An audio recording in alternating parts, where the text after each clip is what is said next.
Bonjour, bienvenue sur CryptoOli, j'espère que vous allez bien aujourd'hui. Alors, on commence sans tarder avec le prix du XRP, comme d'habitude, qui est à 44 cents 62, en baisse de 11,9% depuis 24 heures.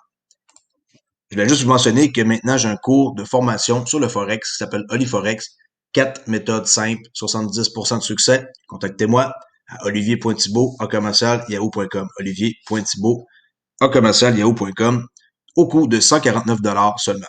Alors, on commence avec les nouvelles d'aujourd'hui. Grayscale, le plus grand gestionnaire d'actifs cryptographiques, a dépassé 13 milliards de dollars d'actifs sous gestion. Et ouais. Alors, on voit qu'ils sont en train d'investir encore et encore et encore. Et dans le 13 milliards, 83% du chiffre d'affaires est consacré au Bitcoin. Ils ont plusieurs fonds, là, XRP, Litecoin, Ethereum et un coin que je possède, Grayscale Digital Large Cap Fund, qui est 170 millions. Ça compose 5 monnaies différentes.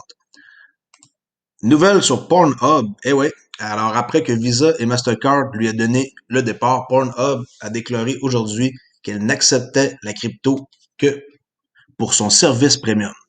Ouais, cette décision est venue en réponse à une histoire brûlante du New York Times qui montrait des cas d'enfants engagés dans des relations sexuelles et des femmes agressées dans des vidéos sur le site. Il semble que Pornhub, le plus grand site web pour adultes au monde, n'accepte que la cryptographie pour son service premium. Le déménagement a été remarqué sur le site aujourd'hui après que Visa et Mastercard aient interrompu les paiements sur le site la semaine dernière. Peu de temps après, Pornhub a commencé à accepter les Bitcoin, Bitcoin Cash, Dash, Ethereum, Ethereum classique, Litecoin, Monero, Xen, Tether, Tron, Verge, Zcash et Wave. Et non, je n'ai pas mentionné XRP et on sait pourquoi, à cause de la réglementation.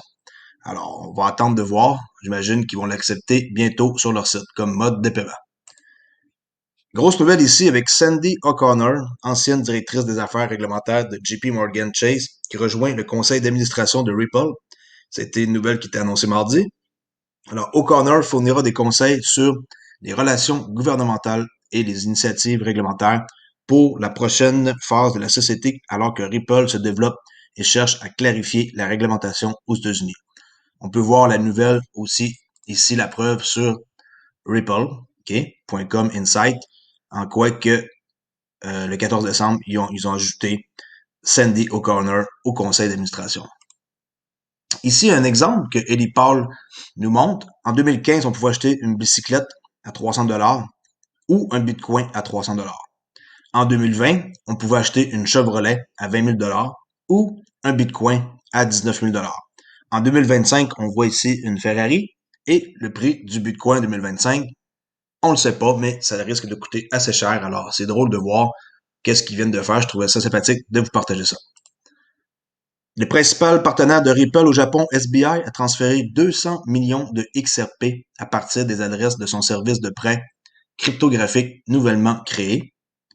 Service de suivi Wells Alert a repéré une quantité gigantesque de XRP câblés par SBI VC Trade, où ce qui est une plateforme de trading qu'on peut trader et dont certains joueurs qui sont commandités par SBI VC Trade sont payés en XRP en salaire annuel. Alors, on voit la transaction ici avec Wells Alert.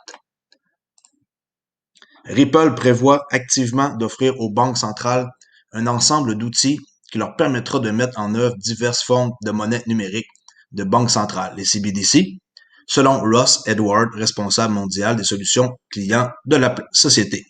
Dans une récente présentation de Ripple, Edward met en évidence la gamme de produits de paiement transfrontaliers et de solutions d'entreprise de la société pour les institutions financières.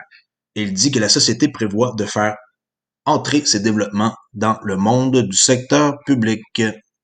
Alors encore une grosse nouvelle ici pour Ripple. On continue avec Ripple parce qu'aujourd'hui, il y en a beaucoup de nouvelles. Le directeur de la technologie de Ripple, David Schwartz, le CTO, déclarait que Bitcoin était essentiellement à l'abri de la menace à long terme d'un piratage ou d'un bug dans le système. Dans un nouveau post sur Quora, Schwartz dit que les mineurs qui alimentent le réseau seraient en mesure de réparer les choses dans les deux cas.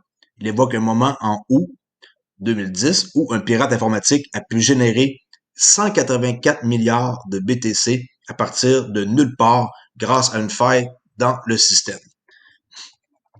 Le bug a été corrigé par le créateur de Bitcoin Satoshi Nakamoto et un soft fork a rapidement été déployé pour tout ramener à la normale. Schwartz dit que l'incident a créé une norme sur la façon dont des problèmes similaires peuvent être résolus à l'avenir. Bon, c'est rassurant pour ceux qui possèdent des bitcoins. Bitfinex a ajouté 4 nouveaux actifs sur Bitfinex Borrow, où ce qu'on peut emprunter. Sa plateforme de prêt emprunte jetons numériques peer-to-peer, P2P. Alors ça fait en sorte que les derniers actifs numériques ajoutés sont XRP, Litecoin, EOS, Polkadot. Ouais, c'est ça, les 4 que je viens de nommer. Alors, ils peuvent servir de garantie pour obtenir des prêts crypto et fiat. Alors, XRP, Litecoin, EOS et Polkadot.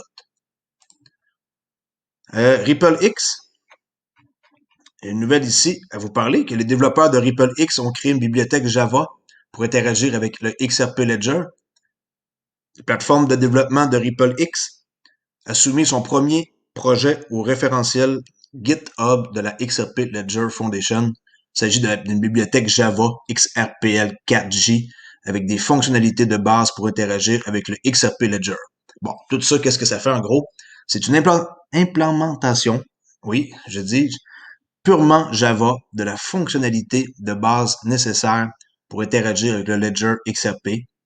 Bien que cette bibliothèque ne fournisse pas de client réseau, elle prend en charge les tâches difficiles de sérialisation XRPL et de signature de transactions et fournit des liaisons Java utiles pour les objets XRP Ledger et les objets de requête réponse ondulée. En gros, ça sert pas à faire monter le prix du XRP ou de nouveaux clients. C'est juste une fonctionnalité qui va interagir sur le XRP Ledger. Puis c'est quelqu'un qui vient de faire, dans le fond, la première premier développement. La société de kiosques des supermarchés Coinstar a ajouté la fonctionnalité de guichet automatique Bitcoin CoinMe à 5000 machines de tri de chargement à travers les États-Unis. On peut voir ici Buy Bitcoin at this kiosk. Alors, ils ont ajouté la fonction. Alors, à 5000 nouvelles machines, on voit vraiment que Bitcoin, apparemment en Angleterre, Bitcoin, là, dans les bouches de métro, c'est affiché partout. Ils sont en train vraiment là, ça va monter, monter, monter. Là. J'ai hâte de voir quel prix ça va atteindre d'ici les 5 prochaines années, le Bitcoin. Microsoft et Ernst Young, LLP, ont annoncé leur intention d'utiliser une plateforme blockchain pour permettre aux partenaires de jeux Xbox, aux artistes et aux créateurs de contenu de Microsoft de suivre et de gérer les paiements et les contrats de redevance. Annoncé lundi, les entreprises ont déclaré qu'il s'agirait de l'un des plus grandes implémentations d'un système financier basé sur la blockchain pour la comptabilité qui gérera le processus de bout en bout de Microsoft par les droits et les redevances à ses partenaires de jeux Xbox. StanChart est autorisé à créer une banque numérique à Singapour. Encore une autre nouvelle du 15 décembre. C'est assez intense aujourd'hui. StanChart a été nommé première banque étrangère significativement enracinée à Singapour en août. De nouveaux privilèges lui permettent d'obtenir une licence bancaire complète supplémentaire pour créer une filiale de banque numérique. Alors, StanChart, Singapour, banque numérique. Le Commodity Future Trading Commission, le CFTC des États-Unis, a reçu aujourd'hui une leçon sur la finance décentralisée et les questions réglementaires épineuses qui l'accompagnent. Alors, on peut voir ici que contrairement aux banques, les protocoles de finance décentralisée utilisent des contrats intelligents pour exécuter les commandes des utilisateurs et réduire les frais généraux. Et là, ils sont en train de s'informer comment ça fonctionne et ils vont se mettre le nez là-dedans. Et ils font bien parce que c'est vraiment l'avenir, le DeFi qui est. Je suis en train de regarder sérieusement pour trouver un bon projet dans quoi investir. Là, s'il y en a qui en savent plus sur la finance décentralisée, faites-moi signe. Okay? La société de conseil Evercore a désigné PayPal comme son principal stock de paiement et a déclaré que l'offre de crypto-monnaie récemment lancée par la société pourrait être bonne pour la rentabilité. Selon un rapport de Bloomberg lundi, l'analyste de recherche Evercore, David Togut, a déclaré que le passage de PayPal à la crypto-monnaie pourrait augmenter considérablement à la fois l'engagement des clients et la marge de transaction. L'introduction des codes QR aide Également, PayPal a atteint son objectif d'offrir des services sur plusieurs canaux de paiement. Alors que le commerce électronique continue de croître, PayPal a acquis une position supérieure sur les marchés en tant qu'acquéreur de marchands numériques et de mobiles, avec un portefeuille mobile solide et de divers services de paiement. La plateforme de commerce électronique chinoise JD.com lance l'essai du yuan numérique au festival de shopping Double 12.